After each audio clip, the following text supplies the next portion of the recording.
Hello everyone, আজ তো জামাই ষষ্ঠী। আশা করি সকলের বাড়িতেই জামাই ষষ্ঠী হচ্ছে, বাট আমার বাড়িতে জামাই ষষ্ঠী নেই।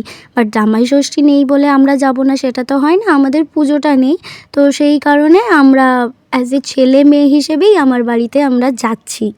সকাল সকাল শালিমার থেকে আমরা ট্রেন ধরে চলে যাচ্ছি আজকে বিষ্ণুপুর। তো এই যে আমরা দুজনে এখন ট্রেনে আছি, আর ট্রেনে যেতে যেতে একটু খিদে পেয়ে গেছিলো, সকাল সকাল উঠেছি তো সেই জন্য এখানে আমরা নিয়েছিলাম ইডলি। বাট এটা ট্রেনে হতে পারে ঠিক কথাই, কিন্তু ইডলিটা খেতে ভীষণ ভালো ছিল। আই হোপ তোমরা দেখেই বুঝতে পারছো যে কতটা টেস্টি হতে পারে এটা। তো আমিও সকাল সকাল তাই এটা নিয়ে নিলাম। আর এই যে এখন আমি কেটে এটা দেখছি, অর্ধেকটা আমার খাওয়াও হয়ে গেছিলো, তারপর আমি ভিডিওটা করেছি। ভীষণ ভালো ছিল এবং ভীষণ ভীষণ ভীষণ টেস্টি ছিল এটা। আর এখন দেখো আমরা কোলাঘাট বেরোচ্ছি। কোলাঘাটের এই সৌন্দর্যটা তো ভীষণ ভালো লাগে আমার। আর আজকে তো একটু বর্ষার জন্য মানে মেঘলা ছিল, কিছুক্ষণ আগে বৃষ্টিও হয়েছিল, বাট এখন বৃষ্টি হচ্ছে না।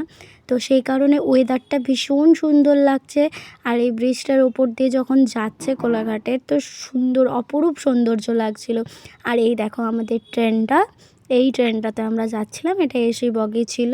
এই ট্রেনটা শালিমার থেকে ভজুরি যাবে, তো সেটাতেই আমরা উঠে পড়েছিলাম। এবং আমরা বাড়ি থেকে নিয়ে এসেছিলাম লুচি আর আলু ভাজা, আর তার সাথে ছিল এখানে এই মিষ্টিটা একটা করেছিল আমাদের দুজনের জন্য টিফিন হিসেবে।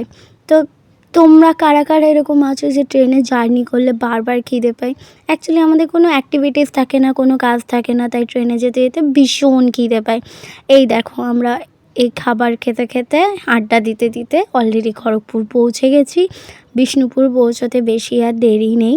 আমরা বাড়িতে এসে ফ্রেশ হলাম, হয়ে ফল মিষ্টি তারপরে শরবত এসব খেয়ে টেয়ে আমরা আমাদের বিয়ের এই ভিডিওটা দেখতে স্টার্ট করলাম সপরিবারে। এখানে এখন বসেছি ভিডিও দেখতে। ভিডিওটা দেখা হয়ে যাওয়ার পরে একটা মহাভোজ আইটেম নিয়ে চলে এসেছি। হ্যাঁ, আমাদের জামাই ষষ্ঠী নেই, তো জামাই ষষ্ঠী নেই বলে কি কোনো কিছুই খাবার দাবার হবে না, বা জামাই ষষ্ঠী নেই বলে কি আমার মা বাবা কিছু বানাবে না, সেটা তো নয়।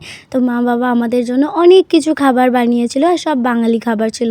আর আমরা বলেইছিলাম যেহেতু আমরা এত জার্নি করছি, আমাদের পরের দিনে আবার ফেরা আছে, তো বেশি কিছু আইটেম করো না। তাই আমাদের দুজনের পছন্দ মতো খাবার বানিয়েছিল এবং আমাদেরকে গিফট নেওয়া হয়। রনি তো বাবা মাকে গিফট দেয়, বাবা মাও আমাদেরকে দেয়। তো এরপর আমরা সন্ধেবেলা বেরোনোর কথা ছিল, বাট বৃষ্টির জন্য বেরোতে পারিনি।